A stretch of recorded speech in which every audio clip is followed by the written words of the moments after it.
Disculpe, estoy buscando Desde el Librero. ¡Sigue! ¡Capitán Nemo! El mundo no precisa de nuevos continentes, sino de hombres nuevos. Beneficio reprochado, ofensa hecha. Uno para todos y todos para uno. La bravura siempre es respetada, incluso en un enemigo. ¡Sigue! ¡Ale! Gracias, D'Artagnan. Nada era del individuo, a no ser unos cuantos centímetros cúbicos dentro de su cráneo. El gran hermano es la concreción de que el partido se presenta al mundo. Su función es actuar como punta de mira para todo. Sigue ahora que puedes.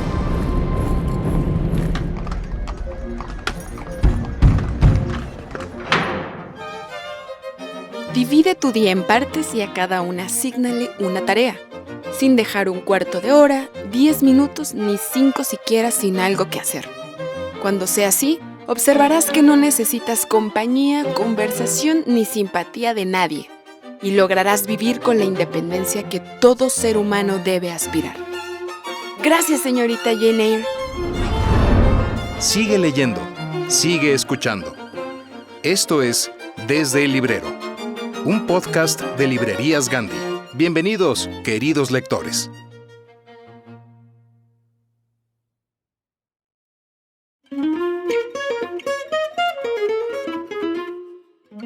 Hola queridos amigos, ¿cómo están? Yo soy Yara Vidal y esta semana les traemos una entrevista que le realizamos hace unos años a B.E. Schwab. Me gusta luego visitar pláticas que hemos tenido en otras ocasiones porque ya ves los frutos de esas primeras ideas, de esas primeras intenciones para realizar una trilogía o ciertos libros. Y eso es lo que van a ver el día de hoy, también gracias a Editorial Urano. Vamos a escuchar la segunda parte de la plática que sostuvo Alejandra Andrade con Patrick Morgan.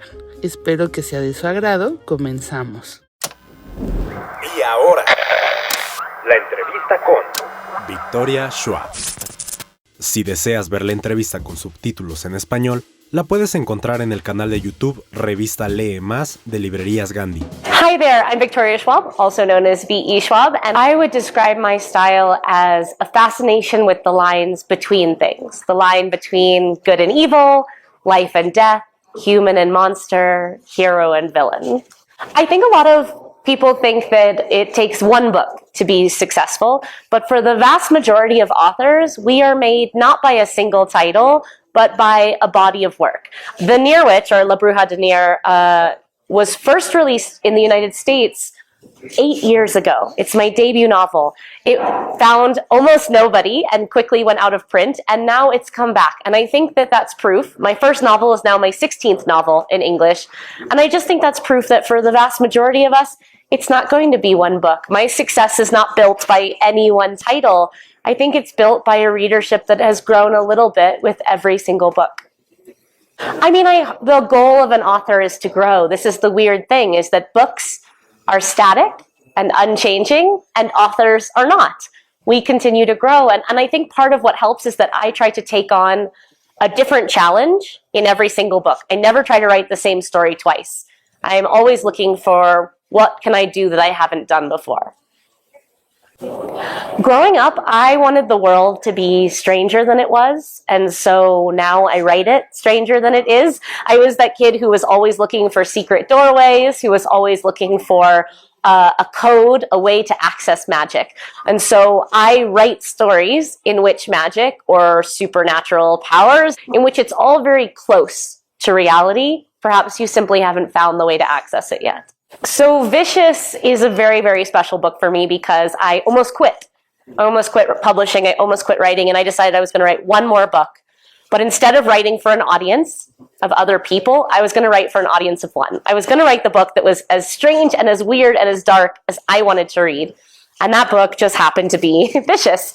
And I think I put a little bit of me into every single character in this book, a different facet of my personality, a different philosophy, but I wanted to write a book without heroes and see if I could still make you root for somebody. Yeah, I felt very free because there was nothing to lose. because I was just going to write for myself. I never even thought this book would be published. It wasn't until after I finished writing it and it served what it needed to do to reinvigorate my love of writing that I showed it to my agent and we sold it to a publisher. And now I think it is the book that most of my readers connect with most. I almost quit because everything was going really badly. I wrote The Near Witch and I thought, this debut novel will change the world because that's what we're told about debut novels, and it didn't. And it went out of print 2 years later, and I wrote another book, and not many people read that one. And I wrote another book, and not many people read that one. And by the age of 25, because I started quite young, I was kind of beginning to lose hope that I would ever find my audience. And it wasn't until I wrote for myself with that kind of specificity that I discovered readers out there who are just as weird and strange and villainous as I am. So Vicious is told out of linear order, non-chronologically, and it was very, very hard to figure out how. It took almost a year of tinkering with the structure to figure out how to do it, but I really wanted it to read like a comic book without pictures. And so I needed that quick change structure to work. Vicious is about Victor and Eli, two college students who start out as friends and become enemies. I am really fascinated with the nature of obsession. In fact, the Spanish title for Vicious, which is Una obsesión perversa, is a perfect title for this book because it is a book about obsession. It is a book about toxicity in friendships and toxicity in male friendships especially. Where is the line between wanting to be friends with somebody and wanting to replace them? And it deals with Victor and Eli, who are two very perfectionistic, driven young men who find themselves on a crash course towards enemies. And I was curious, how do your friends become your enemies and what do you do then? So this is the last stop here in Mexico City on my Latin American tour, and it has been an absolute dream. I didn't really know what to expect coming in. I thought that I was starting from scratch, that nobody would know who I was, that I would have no readership. I was just here to open the doors, and that would have been great. That would have been fine. And instead I have been met with so much warmth and so much love, such an incredibly supportive fandom. And to be honest, it's kind of just beginning here. I'm really excited to see it grow. I'm just very grateful I got to do it. This bookstore is amazing. I have found so many friends' books here. I've seen such a beautiful array. I get a little depressed every time I go to a bookstore in a foreign country because as a lover of words and as a reader, I want to buy everything. And the only thing stopping me is that I don't actually read Spanish. So in that way, I'm very grateful because there's less temptation. But what a beautiful, beautiful space. I think it's really incredible, the diversity of stories that I've seen here. I didn't know about all the ghost stories when I got here, and I write ghost stories. So one of my favorite things about writing stories about ghost stories is that every time I meet somebody, they tell me a ghost story. Everyone has their own ghost stories, their own local legends, and I think that's part of what's so exciting about a city and its history is the darkness and the mystery and the ghost stories that permeate its culture. I read a lot of books out of order because I get sent a lot of books before they come out. So I recently read and loved a book called If We Were Villains by M.L. Rio, which is like a love letter to the secret history set in a Shakespeare conservatory school. I read a book called Gideon the Ninth by Tasman Muir, which is essentially lesbian necromancers in space. It's kind of everything I've always wanted in a book. I have recently read a memoir called The Scarlet Letters, which is about a young woman's life as a dominatrix for a year. I love finding different kinds of stories. I'm currently reading an essay collection called Abandon Me by Melissa Febos. Let me think, what's next on my to read pile? Oh, I'm listening to Middle Game by Shannon Maguire, and it is about the end of the world brought about by alchemy. Si deseas ver la entrevista con subtítulos en español, la puedes encontrar en el canal de YouTube Revista Lee Más de Librerías Gandhi. Lee Más es la revista oficial de Librerías Gandhi, la cual la puedes adquirir en todas nuestras librerías a nivel nacional. No te olvides además que si ese mes se te fue comprar un número o quieres otro ejemplar, puedes ingresar en revistalemas.mx o gandhi.com.mx para adquirir los números anteriores por 25 pesitos. Desde tiempos inmemoriales, la humanidad ha tratado de clasificar las personalidades. El médico griego Hipócrates ya dividía los temperamentos en 4 tipos, y esta tendencia ha continuado a lo largo de la historia. Por ejemplo, en 1913, Carl Gustav Jung mencionó por primera vez la clasificación introversión y extroversión, como parte de su tipología de la personalidad. En Lee Más estábamos intrigados por la forma en la que estos rasgos podrían hablarnos acerca de los escritores y artistas. Nos preguntamos si el hecho de que sean introvertidos, extrovertidos o ambivertidos se relaciona con las increíbles obras que pueden crear. Descubrimos que la enorme vida interior de los primeros resulta tan valiosa en la creación como las aventuras en el mundo real de los segundos, además de que hay un grupo, los ambivertidos, que pueden tomar lo mejor de ambos polos. En este número, Jaime Mesa y Adriana Romero Nieto nos recuerdan una gran lista de autores de cada bando. También tuvimos una charla con el grupo de autoayuda de dibujo que nos hizo pensar en el tema de las personalidades desde la ilustración. Armamos un test para ayudarte a descubrir si tu personalidad va más con Emily Dickinson, Ernest Hemingway u Oscar Wilde. Gilberto Díaz nos preparó un perfil del escritor Philip Roth, mientras que Sergio Tellespón abordó la mítica introversión de Marlon Brando. Las novedades artísticas y literarias no podían faltar en nuestras entrevistas del mes, que fueron sobre la Bienal FEMSA, la edición de No Give Up Man, del libro Sunam, y el éxito de Todos somos villanos de la autora M.L. Río. Finalmente, conseguimos para ti un adelanto del nuevo libro de Alice Oseman. ¡Gracias por leernos! Consigue este número en librerías Gandhi, gandhi.com.mx y revistalemas.mx, y esperamos que este viaje por los secretos de la personalidad que se esconde en las grandes mentes creativas te haga pensar, reír, abrir conversaciones y buscar nuevas y emocionantes lecturas.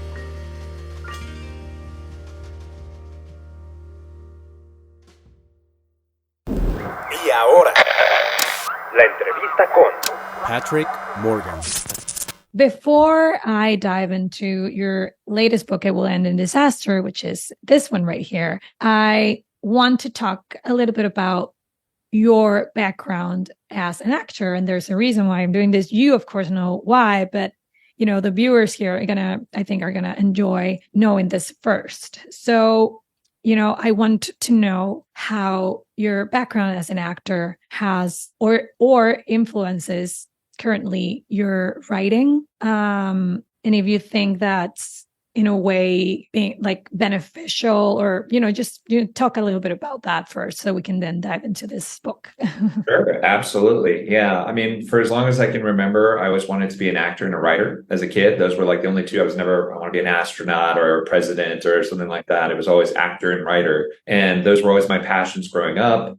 Even as a kid, I used to do little like haunted houses and things that I would bring my family members through, and put on little shows and skits, and that certainly followed me through high school and then into college when I pursued theater. To me, the through line with acting and writing is storytelling. I mean, that's the commonality there. If you're looking at a Venn diagram, that's where the intersection happens between those two art forms. And obviously they're very different. Acting, you're literally getting on stage or in front of a camera and it's you're kind of, even though you're playing a character, it's still make believe, but like you are literally up there kind of creating something with your body and your voice and your face.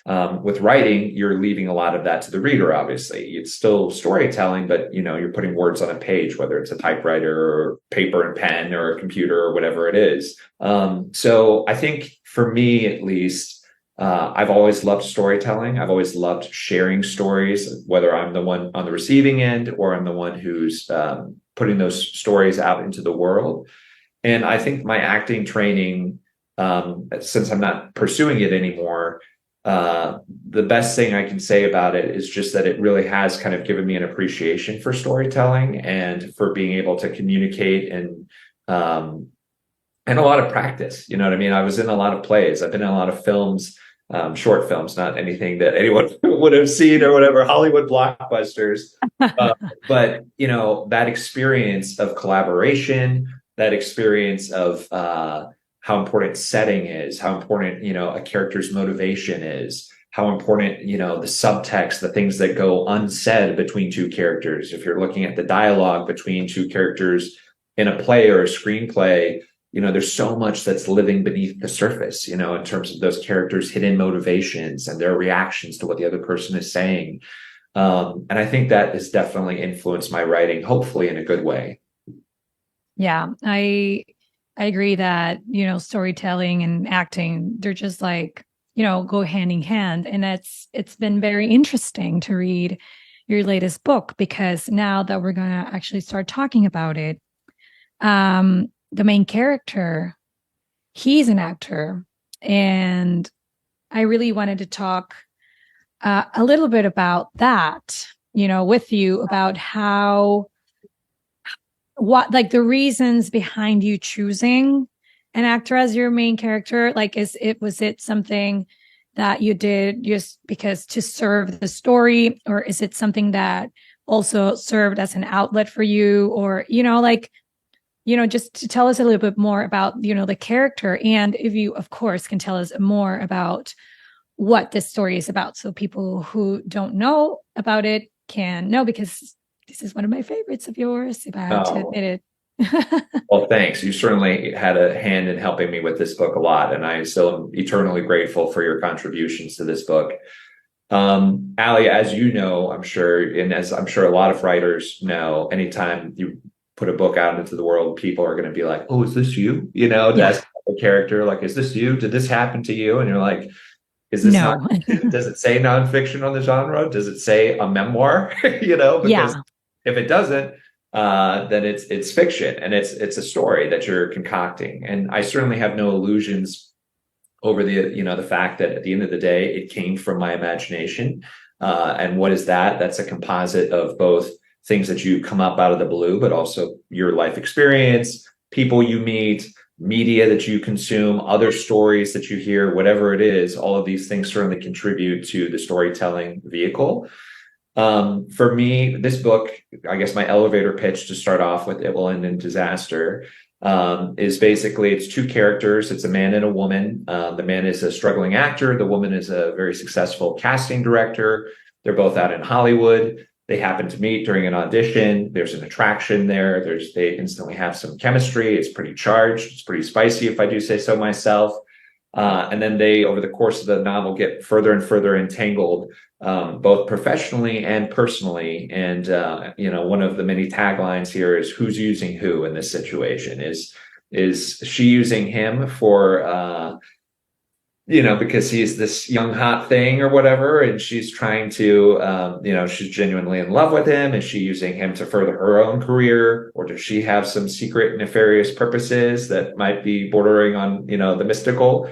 And then from his perspective, is he in love with this woman? Is it love? Is it lust? Is he using her to advance his career? Perhaps all of the above can be true. Obviously, as in the title implies, it's a very combustible situation. Yeah. But then, that's kind of the elevator pitch of the story itself. To sort of tie it back into your earlier question about my background as an actor.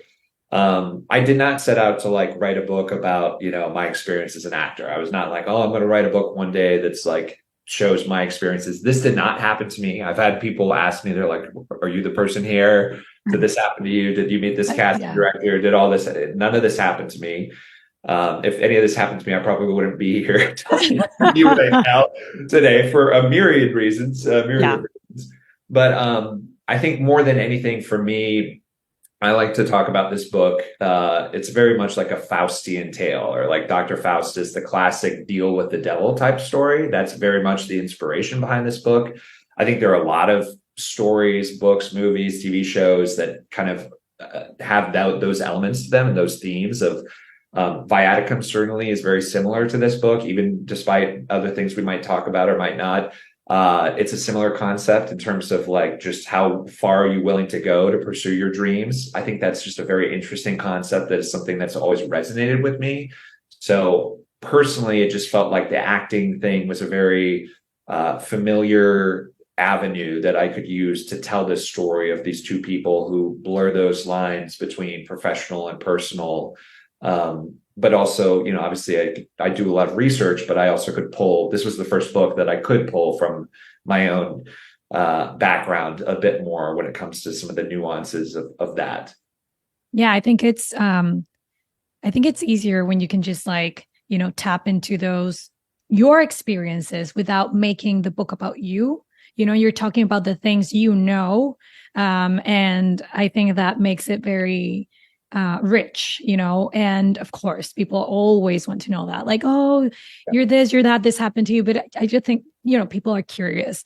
But yeah, I agree. That's happened to me plenty of times. Are you Billy? Are you like, asking about my main characters? And I'm like, no, I'm not. But, it's inevitable to always, tap into our own experiences again without or knowledge, because again, I think it's, all this acting in Hollywood, scene, it's something that makes a lot of people curious and a lot of people are interested in that.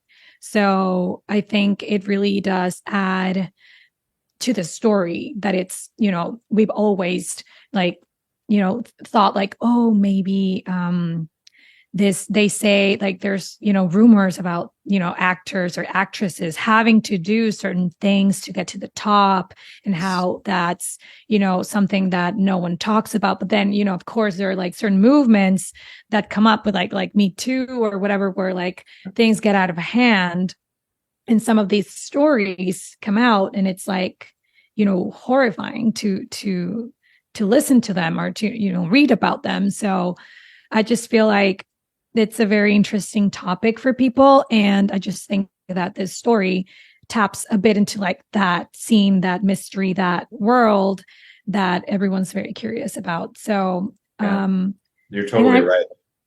Yeah. And so what I wanted to ask too, it's about like Celine.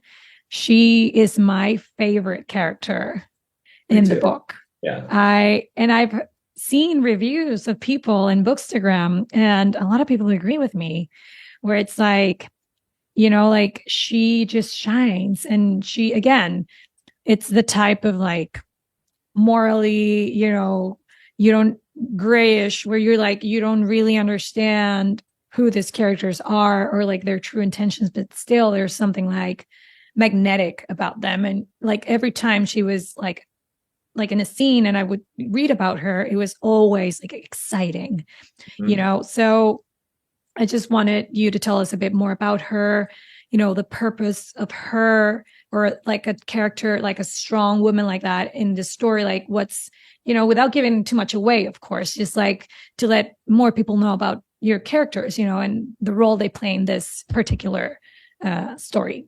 Yeah, no, it's a great question. I also, Celine is also my favorite character. It was definitely the most fun to write in this story, and one of my favorite characters of all my books, honestly. And it's wonderful to see that kind of reaction as well on Bookstagram, and to see it from readers, people who find her as alluring and enthralling and mysterious and complex as I hoped that she would be, and how I kind of saw her in my imagination. Obviously she's a very powerful woman, as you mentioned. She's a high-powered casting director. She, unlike the main character, or the male character rather, who is very much a struggling actor trying to kind of find his footing and rise up through the ranks, she's very established, from the moment you meet her. She has a lot of her, all her ducks in a row, so to speak. Obviously she has her own motivations and her own desires and things that she still wants to kind of move forward as far as her character arc is concerned. But they're very much start the book at two different places. And that's kind of, I think, what makes some of their push-pull and their energy very interesting and intriguing.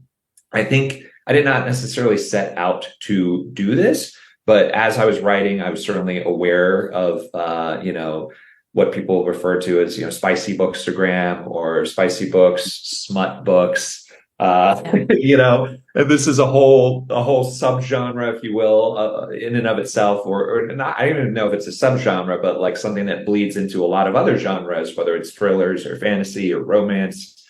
And I think I definitely became aware of the fact after I'd started writing it that, a lot of these books, as I read more of them myself and got more acquainted with, just how far you could go in terms of some of these, sex scenes, or, even before sex, just, the kind of the charge and the chili peppers, I think there's a lot of, I think personally, if I do say so myself, what makes this book kind of unique and interesting and perhaps worthy of people's attention and their read is that I don't think there are a lot of books that are spicy that are written by male authors. Predominantly and I'm not saying that there aren't some great ones out there, but I think most of the spicy books you're going to encounter are female authors, which is great, obviously. And I do think the majority of those types of books also, when you talk about, the female is usually kind of the protagonist, it's from her point of view. And then you have this sort of strong, mysterious, brooding, masculine figure oftentimes. Whether it's a vampire or a billionaire or, the grumpy sunshine, all the tropes. All the tropes, whatever it is, that's very, which is great. I think that's wonderful. And clearly that works.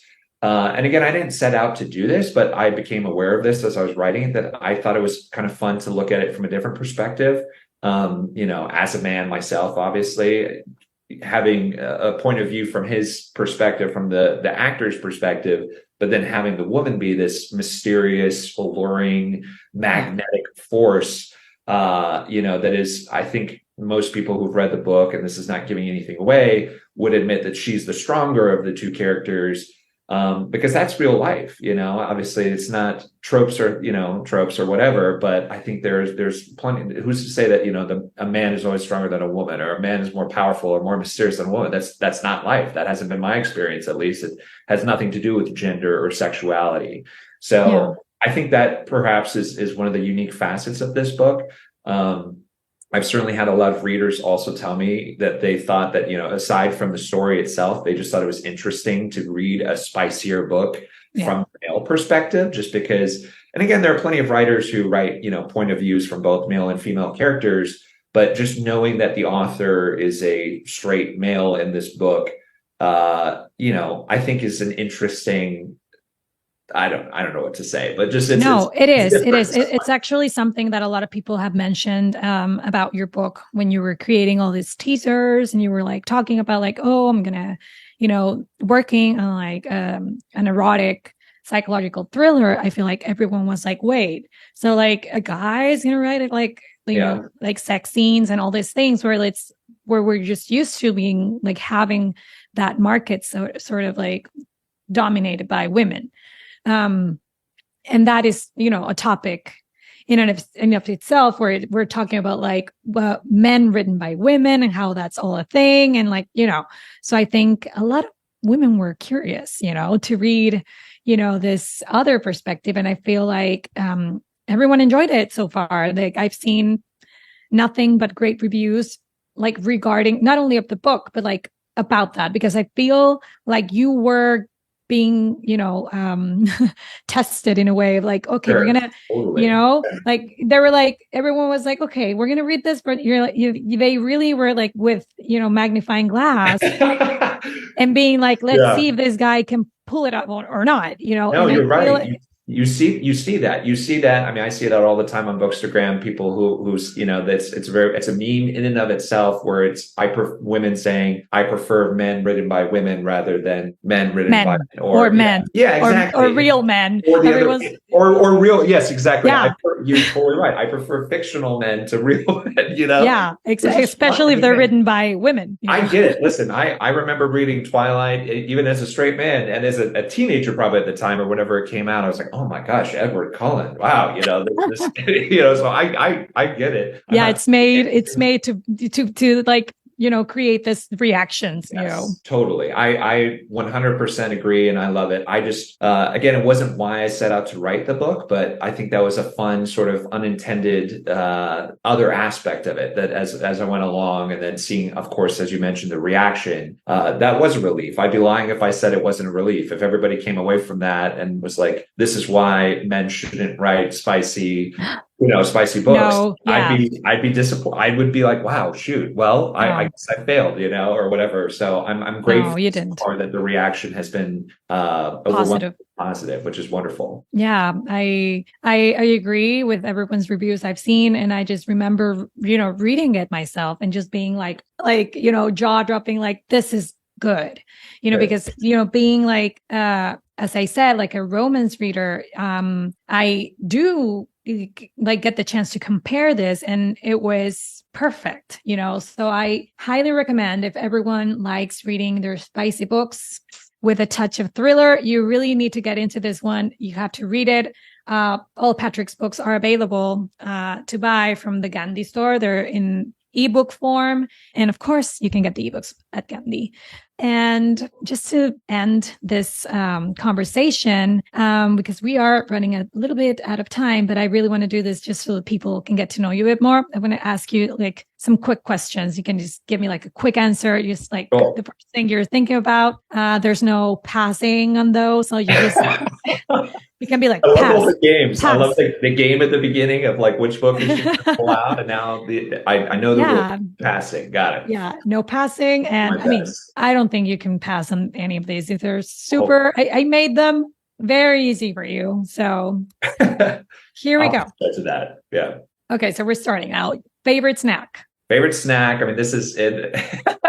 This is a great It's question. in your bio, right? It's I in was your gonna say, bio. this is in my bio. It's on my website, so it's not super mysterious. It is super shameful, but nacho cheese Doritos dipped into a cold jar of Tostitos salsa con queso. My pronunciation, I'm trying to salsa con Perfect. queso. That sounded perfect. Salsa con queso, but No, let's. yeah, let's not do that. But yeah, I've been. I know it's a lot of cheese, but I've been doing that since childhood, and still carries into adulthood. Ashamedly so. No, that's a great snack actually, and I love it too. A book you recently read and enjoyed? Well, someone, I don't want to name any names, but someone had been pestering me for quite some time about reading The Invisible Life of Addie LaRue. Don't want to name any names, but it's speaking to. And that book certainly delivered. I mean, honestly, the majority of the books that I've read, that I've really loved, I can't just say your books or our other friend Caitlin Moss. Shout out to Caitlin. But yes, as far as like a book that, other than my friends, The Invisible Life of Addie LaRue was fantastic as advertised. Yeah, I thought you were going to enjoy that one just because of what we mentioned just now about the a Faustian, deal with the devil thing, like, and the mystical aspect of it. I thought that Patrick's going to enjoy this one. Right. Yeah. Writing, day or night?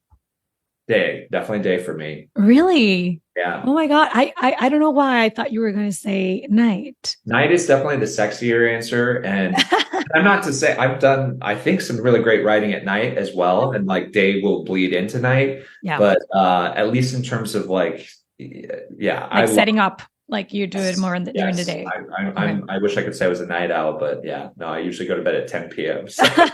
That's the healthy thing to do. I know this one, but beach or mountains? Yeah, that's I do love the mountains, but I got to say beach as someone who lives in LA.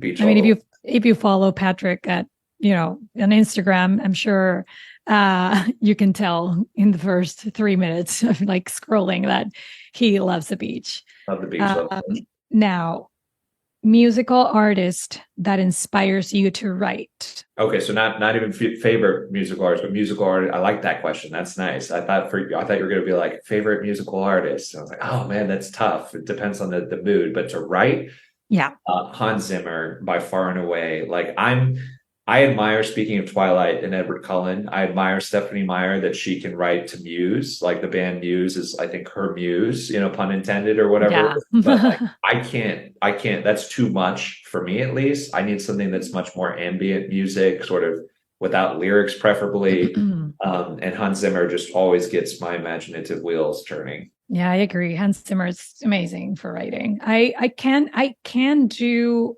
writing with lyrics, but it has to be something soft, something, more melodic or something. But yeah, I agree. You're like, it's a lot of information when you're just trying to like download and then Good way to put it. Tacos or pizza?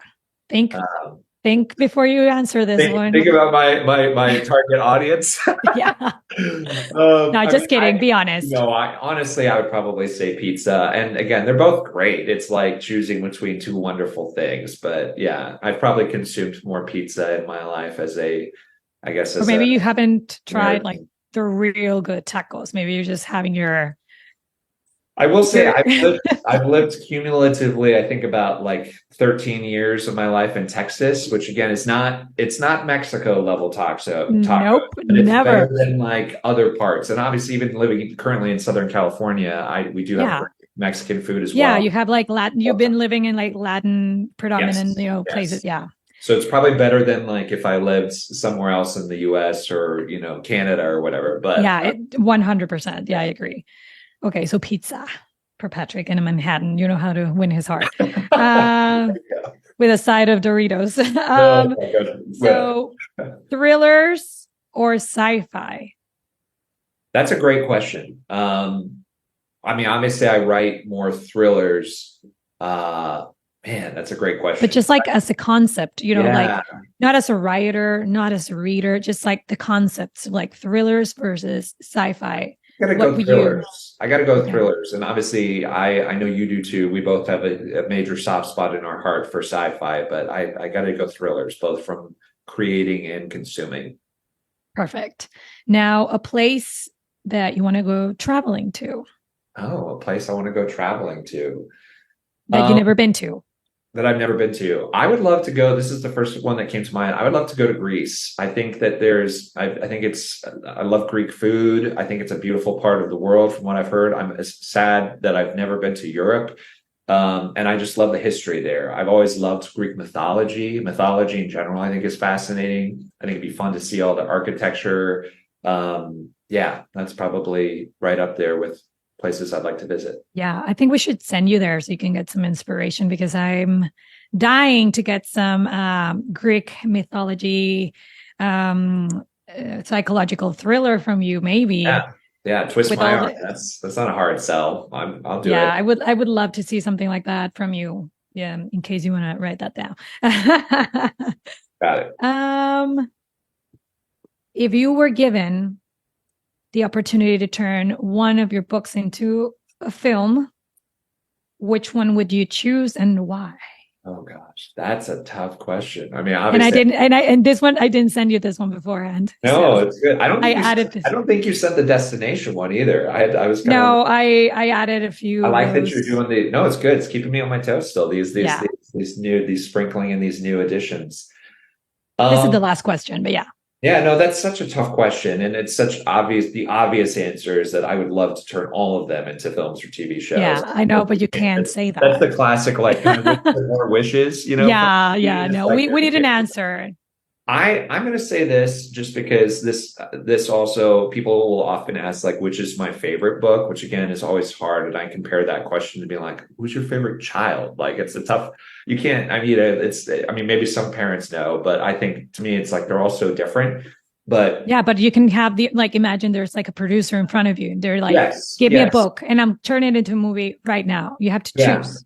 Totally. And I love all my books, but I think my favorite, for whatever reason, at least as of now, is Viaticum. So like if pressed into turning it into a film, I would choose that one. And why? It's like I think you said this earlier when you were talking. I don't know if you said it was you or your sister, but I think you mentioned that was the one. My sister. She read it and she was describing it as if she thought it was a film, and then she's like, "Oh wait, this is actually a book that I read." Yeah. I feel like hopefully all of the books have that quality, and I do think that they are all cinematic. And my background again in theater and entertainment industry, I think lends perhaps to that. But I do think that one is very much like, as I was writing it, I can still vividly, like in my mind, see all the settings and the characters, and everything was just very, very crystalline clear with that one in terms of like the details. And I think that see it jumping to motion picture very easily. Yeah, that would be a movie that I would watch, like for sure. Like I can also, as you said, I think it's a very detailed, like the scenarios and just like the places I can imagine perfectly, like the office where he goes to work and like the grass and like all these things, like you're very specific about them without being like over the top where you're like, let me imagine some of the things, like it's a balance. And I think you do it very well where you give us enough information to picture those things, without having to, it doesn't become boring or it's like, well, now you gave me everything, right? So I think you did a great job at that. And I agree in that it would be an amazing movie. Yes, my sister was the one who said that. So there's a reason why. So thank you so much, Patrick. This is the end of our chat here. And I just would love for you to share with the audience, where can they find you? Where can they, reach you in case they want to like talk to you or something? Like, tell us about your socials, your website, etc.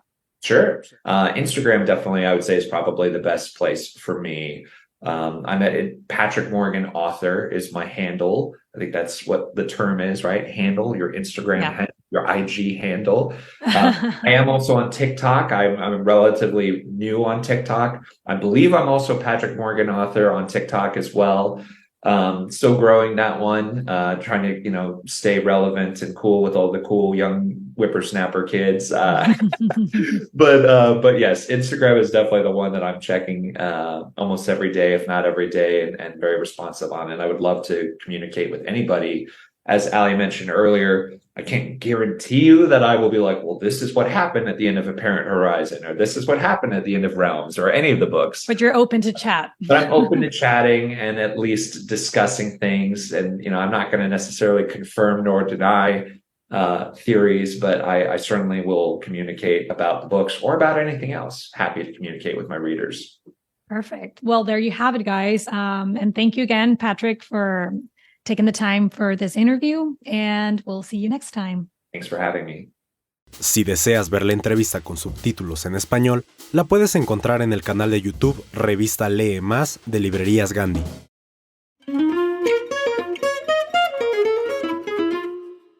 Queridos escuchas, lectores de primera, gracias por escucharnos. La próxima semana ya tenemos programa principal, no el bonus, pero bueno, se los tenemos de sorpresita. Y ya saben que en nuestras redes, en @libreríasgandhi, tenemos los teasers que les vamos soltando poco a poco información de quién será nuestro siguiente invitado. Les mando un abrazo gigantesco, gracias por oírnos. Ya saben que tenemos la hemeroteca de la revista Le Más en www.revistalemas.mx. Pueden comprar la revista de este mes en gandhi.com.mx y las noticias de todos los días, culturalmente hablando, están en mascultura.mx, como nuestros eventos Gandhi y nuestras redes @revista Le Más, nuestro canal de YouTube Revista Le Más de Librerías Gandhi, y si quieren escribirnos puede ser en el cliente @gandhi.com.mx o contacto @revistalemas.mx. Y les mando un abrazo muy grande, que tengan un fin de semana muy increíble.